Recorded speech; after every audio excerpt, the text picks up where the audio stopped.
திமுக வாய் ஓயாத அளவுக்கு சமூக நீதி, சமத்துவம் இது ரெண்டையுமே உச்சரிச்சுக்கிட்டே இருப்பாங்க. நீங்க ரொம்ப நுணுக்கமா அவங்களுடைய அரசியல் பாத்தீங்க அப்படின்னா அந்த சமூக நீதிக்கு எதிராக இருப்பது திமுக தான்.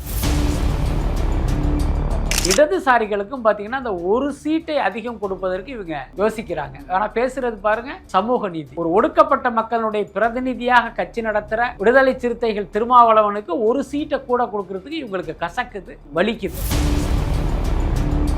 நீங்க வேணா சொல்லிக்கலாம் எங்க கட்சி 100 வருட பாரம்பரியம் மிக்க கட்சி, 50 வருட பாரம்பரியம் மிக்க கட்சின்னு சொல்லிக்கலாம். ஆனா 50 வருடம் கழித்தும் 100 வருடம் கழித்து இதே மாதிரி திமுக கூட்டணியில் உட்கார்ந்துக்கிட்டு ஒரு சீட்டு ஜாஸ்தி தரீங்களா, 1.5 சீட்டு ஜாஸ்தி தரீங்களான்னு நீங்க கெஞ்சிக்கிற நிலைமையில் தான் இந்த இடதுசாரிகளும் விடுதலை சிறுத்தைகள் கட்சியும் இருக்கும். இன்னைக்கு தேமுதிக இருக்கக்கூடிய வாக்கு சதவீதம் தெரியும், விசிகாவோட ஸ்ட்ரென்த் என்னன்னு உங்களுக்கு நல்லாவே தெரியும். எந்த விதத்துல அவங்கள விட இவங்க கம்மியா போயிட்டாங்கன்னு கேக்குறாங்க. என்ன இல்ல, அதுதான் நியாயமான கேள்வி தானே அது. நீங்க யோசிச்சு பாருங்க, விடுதலை சிறுத்தைகளை விட தேமுதிக எந்த வகையில் உயர்ந்த கட்சி? அந்த கட்சிக்கு என்ன சித்தாந்தம் இருக்கு, என்ன கொள்கை இருக்கு? ஒரு மண்ணாங்கட்டியும் கிடையாது.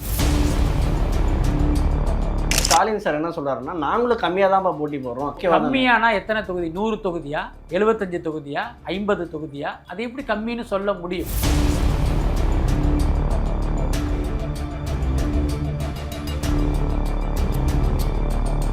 திமுக அலைன்ஸ்ல இன்னொரு முக்கியமான கட்சினா நம்மளோட திருமாவளவன் அவர்கள் தான். ஒரு 2 நாளைக்கு முன்னாடி வீடியோ போட்டிருப்பாரு, ஃபேஸ்புக்கில் பார்த்துருப்பீங்க.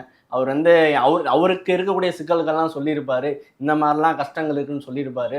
என்னால் நாம் கேட்ட தொகுதிகள் கிடைக்கல, நம்ம கொஞ்சம் அமைதியாக தான் இருந்தாகணும் அப்படின்லாம் பேசியிருக்காரு. இது எப்படி பார்க்குறீங்க? அதாவது பார்த்தீங்கன்னா திமுக அப்படி வாய் ஓயாத அளவுக்கு சமூக நீதி, சமத்துவம் இது ரெண்டையுமே உச்சரிச்சுக்கிட்டே இருப்பாங்க. நீங்கள் ரொம்ப நுணுக்கமாக அவங்களுடைய அரசியல் நிலைப்பாடாக ரொம்ப நுணுக்கமா பாத்தீங்க அப்படின்னா அந்த சமூக நீதிக்கு எதிராக இருப்பது திமுக தான்.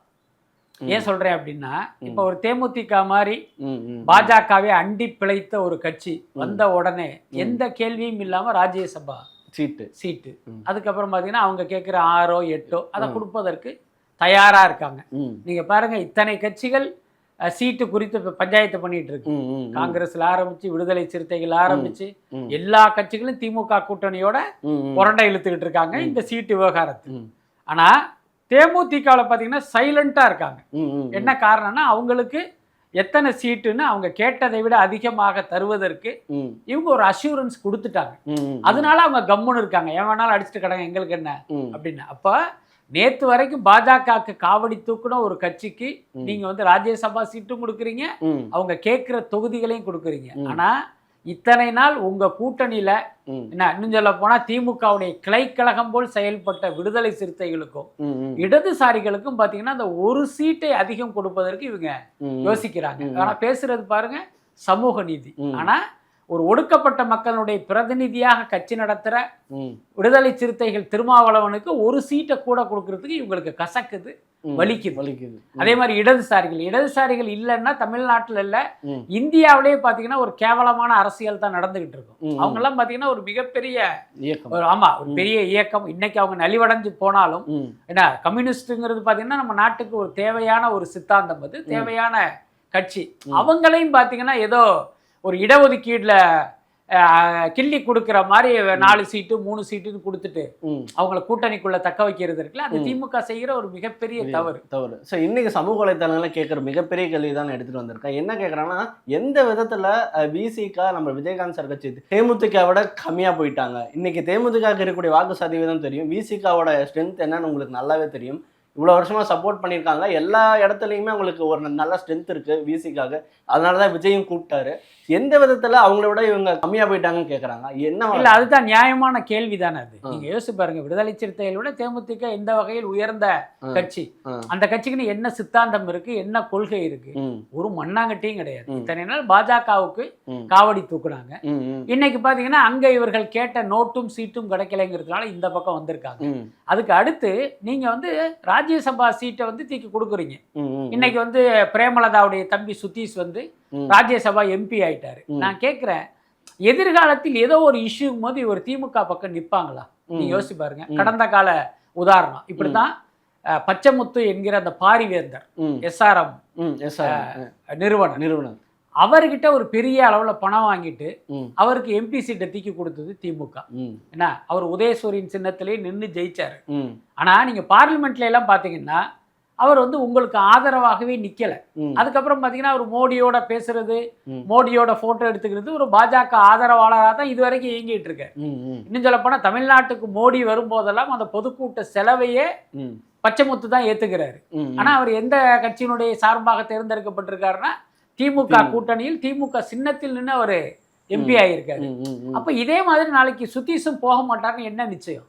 அப்ப உங்களுடைய கட்சி சார்பாக ஒருவரை நிக்க வச்சு ஜெயிக்க வச்சு அவர் நாளைக்கு பாஜகவுக்கு தானே காவடி தூக்குவாரு. இதே இது ஒரு விடுதலை சிறுத்தைகளுக்கு இப்படி ஒரு எம்பி சீட் கொடுத்திருந்தீங்கன்னா அவங்க உயிரே போனாலும் பாஜகவுக்கு ஆதரவான ஒரு நிலைப்பாட்டை எடுக்க மாட்டாங்க. அப்ப திமுகவே யார் என்கிற கேள்வி வருதா இல்லையா? கண்டிப்பா சார். இவ்வளவு வருஷமா நீங்க அரசியலில் பார்த்துருப்பீங்க, தமிழக அரசியலில் பார்த்துருப்பீங்க. ஒன்றும் இல்லை, இன்னைக்கு விசிகா கேட்கறது இவ்வளவு நாள் சிங்கிள் டிஜிட்ல இருந்தாங்க, எங்களுக்கு டபுள் டிஜிட் கொடுங்கன்னு தான் கேட்கறாங்க. கொடுக்காம இருக்கிறதுக்கு உண்மையான காரணம் என்னவா இருக்கும்? ஒருவேளை இவங்களோட இன்க்ரீஸ் ஆகிறவங்க க்ரோத் இன்க்ரீஸ் ஆயிருமோ அப்படின்ற அச்சம் ஆளுங்கட்சிக்கு இருக்குன்னு நினைக்கிறீங்களா? அதாவது இப்ப விடுதலை சிறுத்தைகளை திமுக வந்து தன்னுடைய கூட்டணியில் வைத்திருப்பதற்கு அந்த ஒடுக்கப்பட்ட மக்கள் மீதான பாசமோ அன்போ பரிவோ காரணம் கிடையாது.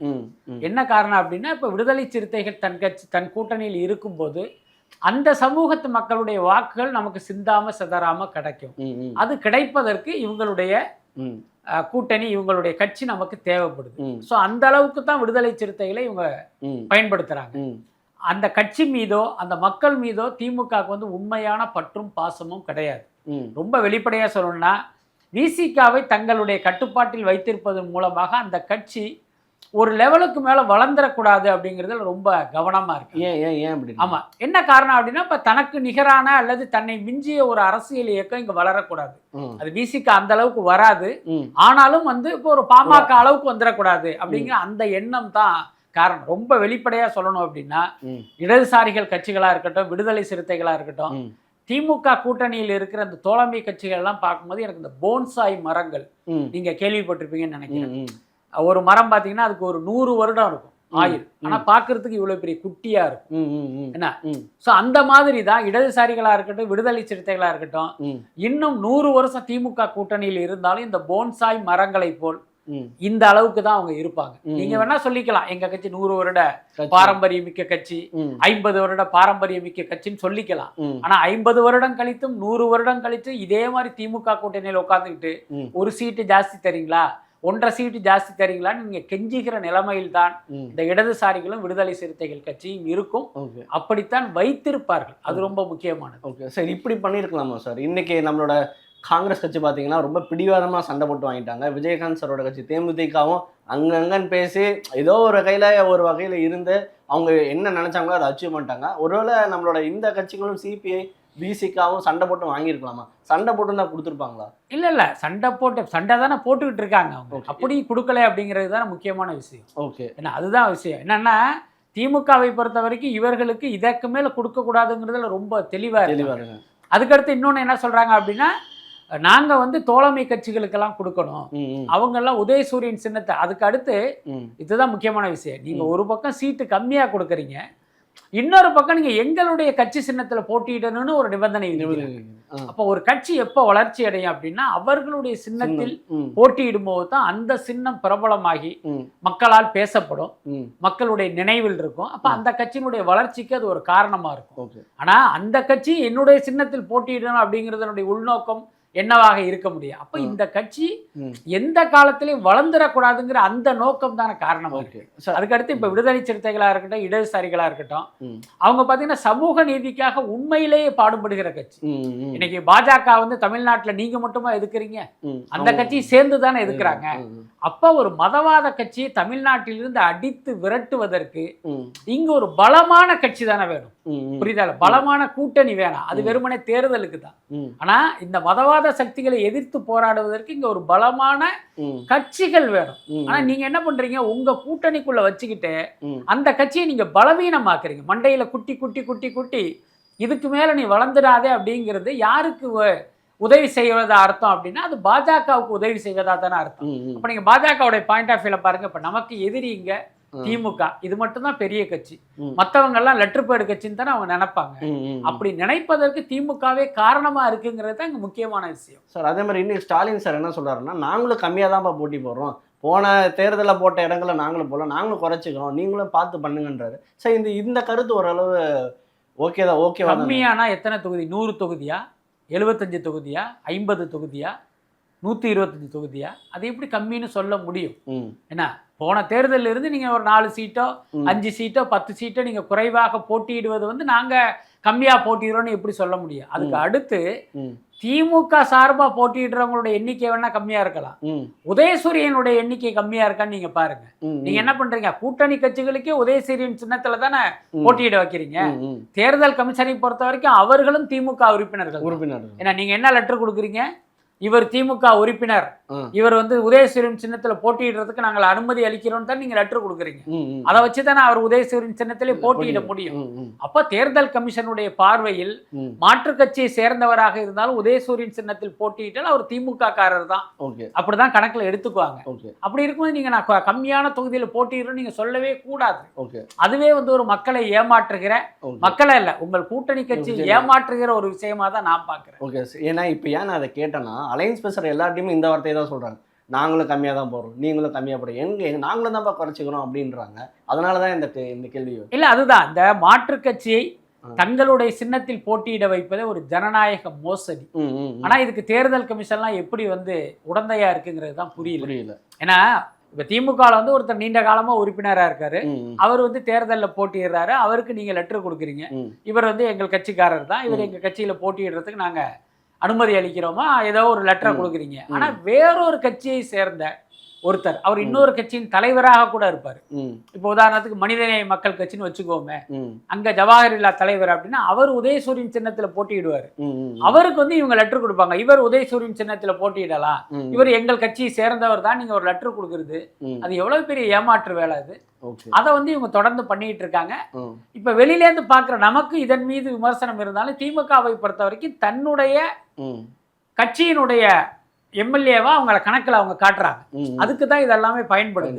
அப்படி இருக்கும்போது நாங்கள் குறைச்சி போட்டிடுறோம் அப்படிங்கிறது அது ஒரு பொய்யான வாதமாக தான் நான் பார்க்குறேன். சார், இன்னைக்கு விசிக கட்சியை விஜய் சாரோட ரசிகர்களும் சரி, தாவேக்காவோட கட்சி நிர்வாகிகளும் சரி தப்பாக பேசுகிறாங்க. தப்பானா உங்களுக்கு வேணுங்க அனுபவிங்க, இப்படி இதெல்லாம் பண்ணாதான் உங்களுக்கு புத்தி வரும், இந்த மாதிரிலாம் சொல்கிறாங்க. இது எப்படி பார்க்குறீங்க? இது அது ஒரு சரியான விமர்சனம் தான். என்ன வார்த்தையில் விமர்சிக்கிறாங்கங்கிறது நமக்கு தெரியாது. ஆனால் இன்றைய விசிகாவின் இன்றைய நிலையை தாவேக்காவினர் விமர்சிக்கிறாங்கன்னா அது ஒரு சரியான விமர்சனமா தான் நான் பாக்குறேன். அதோட அர்த்தம் என்னன்னா, நீங்க ஏன் தாவேக்காக்கு வரல அப்படின்னு நீங்க பேச வேணாம். நீங்க திமுகக்கு எந்த அளவுக்கு முட்டு கொடுத்தீங்க நீங்க யோசிச்சு பாருங்க. விஜய் அரசியலுக்கு வந்த பிறகு அதிகமாக பேசினது யார் அப்படின்னா தாவேக்காரர்களை அதிகமா பேசினது யாருன்னா விடுதலை சிறுத்தைகளும் நாம் தமிழர் கட்சியும் தான். நாம் தமிழர் கட்சியினுடைய நோக்கம் நமக்கு தெரியும். விஜய் வந்ததுனால இப்ப சீமானுடைய கூடாரமே காலியாக போகுது, அதனால அவர் பேசுறாரு. நீங்க ஏன் பேசணும்? என்னன்னா திமுகவுடைய தலைமையை, திமுக மேலிடத்தை சந்தோஷப்படுத்துவதற்காக இவர் வந்து விஜய் எதிர்ப்புங்கிறத ஒரு கையில எடுத்தாரு. தொடர்ந்து விஜய் குறித்து, தாவேக்கா குறித்து இவர் விமர்சனம் பண்ணிட்டே இருந்தாரு. ஓகே, திமுக காரங்களை சந்தோஷப்படுத்துவதானே அப்படி பேசுனீங்க, அதுக்கான கூலி உங்களுக்கு கிடைச்சுதா? கொடுக்கலையே, அப்ப அவங்க கிண்டல் பண்ண தானே செய்வாங்க. ஓகே சார், அதே மாதிரி இறுதியா இந்த பகுதியில் என்ன முக்கியமான கேள்வினா, இதுக்கப்புறம் அலையன்ஸ் பிரேக் ஆகும் நினைக்கிறீங்களா? இல்ல, அதற்கான வாய்ப்பு குறைவு. என்னன்னா எல்லாருமே அந்த மன வருத்தத்தோடு அந்த கூட்டணியில தான் நீடிக்கிறாங்க. அதுல மாற்றம். இப்ப கூட கேள்விப்பட்ட மார்க்சிஸ்ட் கம்யூனிஸ்ட் கட்சி 5 தொகுதிகளுக்கு ஓகே சொல்லி இன்னைக்கு ஏதோ கூட்டணி கையெழுத்தாகிறதா ஒரு தகவல் இருக்கு. கிட்டத்தட்ட திருமாவளவனை பொறுத்த வரைக்கும் ஏற்கனவே திமுக மேலிடம் அவரை கன்வின்ஸ் பண்ணிட்டாங்க. உங்களுக்கு இவ்வளவுதான், இந்த 2 இலக்கம் 3 இலக்கம் அதெல்லாம் சொல்லிட்டு இந்த பக்கமே வந்துடாதீங்க, நாங்க தர்றதுதான், அதை வாங்கிட்டு போயிட்டே இருக்கணும்னு ஏற்கனவே அவர்கிட்ட சொல்லிட்டாங்க. அவருடைய கட்சி நிர்வாகிகளை வந்து கன்வின்ஸ் பண்றது தான் இத்தனை நாளா நடந்துகிட்டு இருக்கு. ராத்திரி பகலா வந்து அவங்கள்ட்ட இவர் கன்வின்ஸ் பண்றாரு. அந்த தொண்டர்கள் கேட்கல, வருத்தப்படுறாங்க, கண்ணீர் விடுறாங்க. ஆனா இவரு அவங்களை கன்வின்ஸ் பண்ணிட்டு இருக்காரு. ஆனா திமுகவை பொறுத்த வரைக்கும் இவங்க இதுதான் உங்க நம்பர், எடுத்துட்டு போங்கன்னு அவங்க முடிவு பண்ணிட்டாங்க. அதனால இந்த இதுல பின்வாங்குவதற்கு வாய்ப்பு இல்லை. எல்லாத்துக்கும் மேல பாத்தீங்கன்னா பெரிய அளவுல பணம் கிடைக்க போகுது. என்ன, உங்களுக்கு சீட்டு கம்மியா இருக்கலாம், நோட்டு பெருசா கிடைக்கும். அதனால அதுலயே வந்து இவங்க கன்வின்ஸ் ஆயிடுவாங்க. அதே மாதிரி புதுசா ஒரு அலைன்ஸ் உருவாகி இருக்கு, நோட் பண்ணிருப்பீங்க. சசிகலா அண்ட் ராமதாஸ் ஐயா, இது இப்போ அந்த அலைன்ஸை விட்டுருவோம் சார், ஒரு பக்கம் இருந்தாலும் இதுக்கு பின்னாடி என்ன அஜெண்டா இருக்கும்னு நினைக்கிறீங்க? என்ன அவங்க என்ன ப்ரூவ் பண்ண ட்ரை பண்றாங்கன்னு நினைக்கிறீங்க? ஒரு அஜெண்டாவும் இல்லை. தினகரனை தோற்கடிக்கணுங்கிறது சசிகலாவுடைய அஜெண்டா. அன்புமணியை தோக்க வைக்கணுங்கிறது ராமதாஸுடைய அஜெண்டா. அவ்வளவுதான். இவர்கள் 2 பேரும் செய்த பாவத்துக்கான தண்டனையை இன்னைக்கு அவங்க அனுபவிக்கிறாங்க. என்ன பாவம் பண்ணாங்கன்னு எல்லாருக்குமே தெரியும். அன்புமணியை வளர்த்து விட்டது ராமதாஸ் தான். பாட்டாளி மக்கள் கட்சியில் எத்தனையோ நிர்வாகிகள் அந்த கட்சிக்காக காலம் காலமாக உழைத்தவர்கள்லாம் இருக்கும்போது எல்லாரையும் ஓரம் கட்டிட்டு தன்னுடைய மகனை வந்து கொண்டாந்தாரு. இன்னைக்கு கடைசியில மகனே வந்து அப்பாவை ஏறி மிதிச்சுட்டு போயிட்டாரு. இன்னைக்கு பாத்தீங்கன்னா அவரு புலம்பி அழுகிற நிலைக்கு தள்ளப்பட்டிருக்காரு. இது வந்து ராமதாஸுக்கு கிடைத்த தண்டனை. நிச்சயமாக அந்த தண்டனையை அவர் அனுபவிக்கணும். இது மட்டும் இல்ல, இன்னும் பல தோல்விகளை அவமானங்களை அன்புமணி மூலமா அவர் பார்க்கணும். ஏன்னா அதுதான் இந்த மக்களுக்கு அவர் செய்த துரோகத்துக்கான தண்டனையா நான் நினைக்கிறேன். அதுக்கடுத்து சசிகலா யாருங்கிறது எல்லாருக்குமே தெரியும். ஜெயலலிதாவுடைய நட்பை பயன்படுத்தி பல லட்சம் கோடி பணம் சம்பாதித்தார் சசிகலா. ஆனா அவருடைய கணவர் இறந்துட்டாரு, அவருக்கு குழந்தைகள் இல்லை. இப்ப அவருடைய உறவினர்கள் அவருடைய பணத்தை சூறையாடி இன்னைக்கு டிடிவி தினகரன் வந்து ஒரு லெட்டர்பேடு கட்சியை நடத்திக்கிட்டு இருக்காரு. இத்தனை நாள் பார்த்தீங்கன்னா இவங்களுக்குள்ள இருக்கிற அந்த முரண்பாடு, உரசல் எதுவுமே வெளியில தெரியாம இருந்தது. வெறுமனே பத்திரிகையில் உள்ள ஒரு ஹேசிய செய்தியா தான் இருந்தது. ஆனா இன்னைக்கு பாத்தீங்கன்னா டிடிவி தினகரன் பகிரங்கமாவே சசிகலா குறித்து விமர்சனம் பண்றாரு. 30 வருஷமா நான் பார்த்த அந்த முகத்தை இனி தமிழ்நாட்டு மக்களும் பார்ப்பார்கள். அப்ப என்ன அர்த்தம்னா சசிகலா வந்து ஒரு மோசமான பெண்மணி, இத்தனை நாள் நான் அந்த மூஞ்ச பார்த்துக்கிட்டு இருந்தேன், இனிமே மக்களும் பார்ப்பாங்கன்னு தான் அதனுடைய அர்த்தம். அப்புறம் வந்து ஜெயலலிதாவுக்கே துரோகம் பண்றாங்கல்ல, பல வார்த்தைகளை எல்லாம் அவர் போட்டு பேசுறாரு. நீங்க சசிகலாவுடைய பாயிண்ட் ஆஃப் வியூல பாத்தீங்க அப்படின்னா, ஜெயலலிதாவுக்கு நாம தான் தோழி, அவருடைய நட்பை வச்சு நாம தான் இவ்வளவையும் சம்பாரிச்சோம். ஆனா நம்ம பணத்தை அள்ளிட்டு நம்மளே ஒருத்தர் திட்டுறாரே அப்படின்னு அவங்களுக்கு எந்த அளவுக்கு வேதனையா இருக்கும். ஸோ அது சசிகலாவுக்கு கிடைத்த தண்டனை. இந்த இடத்துல இன்னொரு முக்கியமான கேள்வி வருது. பாஜக அதிக இடங்கள் போயிட்டே இருக்காங்க, அது வெற்றியோ தோல்வியோ அது ரெண்டாவது பட்சம் சார். அவங்க அதிக இடங்கள் போட்டி போறது தமிழ்நாடு அரசியல் எந்த மாதிரி தாக்கத்தை உருவாக்கும்? ஒருவேளை ஆளுங்கிற கட்சி திமுக ஜெயிக்குமா, இல்லை விஜய்க்கு அட்வான்டேஜா, இல்லை வேற எந்த கட்சிக்கு அட்வான்டேஜா போகும்? அதாவது பாஜக போட்டியிடுகிற தொகுதிகளில் வெகு சில, அதை கன்னியாகுமரி மாதிரியான ஏரியாக்களை தவிர மற்ற இடங்களில் நிச்சயமாக அவர்களுக்கு தோல்வி தான் கிடைக்கும். அதுல எந்த மாற்றமும் இல்லை. அப்ப யார் ஜெயிப்பா அப்படின்னா, இப்போ திமுக ஒரு பலமான வேட்பாளரை நிறுத்தினாங்கன்னா வெற்றி வாய்ப்பு அவங்களுக்கு இருக்கும். ஒருவேளை தாவேகா பலமான வேட்பாளரை நிறுத்தினா அவர்களுக்கு அந்த வெற்றி வாய்ப்பு கிடைக்கும். அதில் பாஜக மிகப்பெரிய தோல்வி அடையும். இன்னொன்னு பாத்தீங்கன்னா, இந்த இந்துத்துவ சக்திகள் கை மேலோங்கி இருக்கிற சில தொகுதிகள் இருக்கு, அங்க மட்டும் வேணா இந்த பாஜக ஜெயிப்பதற்கு வாய்ப்பு இருக்கே தவிர மற்ற இடங்களில் நிச்சயமாக அவங்க ஜெயிக்க. ஏன்னா நான் இன்னொரு ஜேர்னலிஸ்ட் பேசும்போது சொன்னாரு, பாஜக நிக்கிற தொகுதிகளில் திமுக ஸ்ட்ராங்கான ஒரு ஆளா போடுவாங்கன்னு சொன்னாங்க. இது எப்படி பாக்குறீங்க? அதாவது திமுக ஜெயிக்கணும்னா அப்படித்தான் போடணும். ஆனா இப்ப நாம் பார்க்கிற அரசியலை வச்சு இப்படியெல்லாம் நம்ம கமெண்ட் அடிச்சிட முடியாது. ஏன்னா இதுக்கு பின்னால் வந்து ஒரு கூட்டணி இருக்கு. இப்ப நம்ம என்ன பாக்குறோம் அப்படின்னா, காங்கிரஸ் திமுக கூட்டணி, பாஜக அதிமுக கூட்டணி, இதுதான் நம்ம பாக்குறோம். ஆனா இதுதான் ரியல் கூட்டணின்னு நம்ம நம்பிக்கிட்டு இருக்கோம். ஆனா உண்மை அது அல்ல. இதுக்கு திரைமறைவுல வந்து ஒரு கூட்டணி இருக்கு. இந்த தொகுதியில நான் ஜெயிக்கணும், நீங்க வந்து கொஞ்சம் டம்மியா ஒரு ஆளை போடுங்க, அந்த தொகுதியில நீங்க ஜெயிக்கிறதுக்கு நான் ஒரு டம்மியா போடுறேன்னு இன்னொரு பேரமும் இங்கு நடக்கும். அதனால பார்த்தீங்கன்னா, இப்போ திமுக ஜெயிக்குதா அதிமுக ஜெயிக்குதாங்கிறது இந்த மறைமுக கூட்டணி அடிப்படையில் தான் அது முடிவாகும். ஓகே சார், இன்றையோட லாஸ்ட் கொஸ்டின் சார். இன்னும் சட்டமன்ற எலெக்ஷன் 30 நாட்கள் இருக்கு. விஜய் இன்னும் பிரச்சாரம் இப்போதான் ஆரம்பிக்கப்படுறதா சொல்றாங்க. இந்த இவ்வளோ இக்கட்டான சூழ்நிலை, முக்கியமான 30 நாட்கள்ல விஜய் என்ன பண்ணணும்? மக்களை சந்திக்கணும், அதுதான் முக்கியமான விஷயம். மக்களை சந்திக்கணும், என்ன மக்களை கவர்கிற, அதாவது மக்களுக்கு இதெல்லாம் நான் செய்ய போறேன் அப்படிங்கிற ஒரு உண்மையான தேர்தல் அறிக்கையை வெளியிடணும்.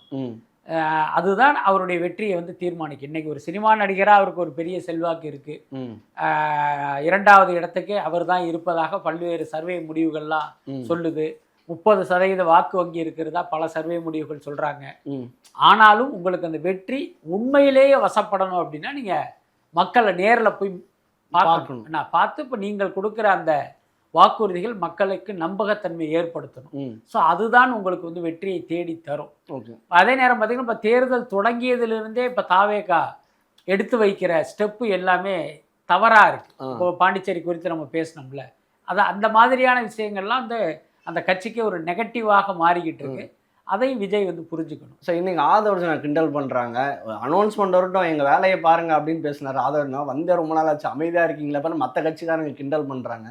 அவங்க சொல்ற விஷயம் கரெக்டுன்னு தோணுதா? இல்லை, நீங்கள் பாருங்கள், எந்த கட்சியுமே வேட்பாளர் அறிவிக்கலை. ஓகே. அப்போ தாவேகா மட்டும் வேட்பாளர் அறிவிக்கலை நம்ம எப்படி சொல்ல முடியும்? ஓகே. அதனால் இப்போ தான் மற்றவர்கள்லாம் பேசிகிட்டு இருக்காங்க, அதுக்கு கால அவகாசம் இருக்குல்ல. ஓகே. அதனால் நம்ம அதை அவ்வளோ சீரியஸாக நம்ம எடுத்துக்க வேண்டியது இல்லை. ஓகே. பட் எஞ்சிய நாட்களில் அவங்களுடைய செயல்பாடு எப்படி இருக்குங்கிறது நம்ம பார்க்கலாம். ஓகே சார், இவ்வளோ நேரம் இன்டர்வியூக்கு ரொம்ப நன்றி சார். இதே மாதிரி இன்னொரு பேட்டியில் சந்திப்போம். நன்றி சார். நன்றி.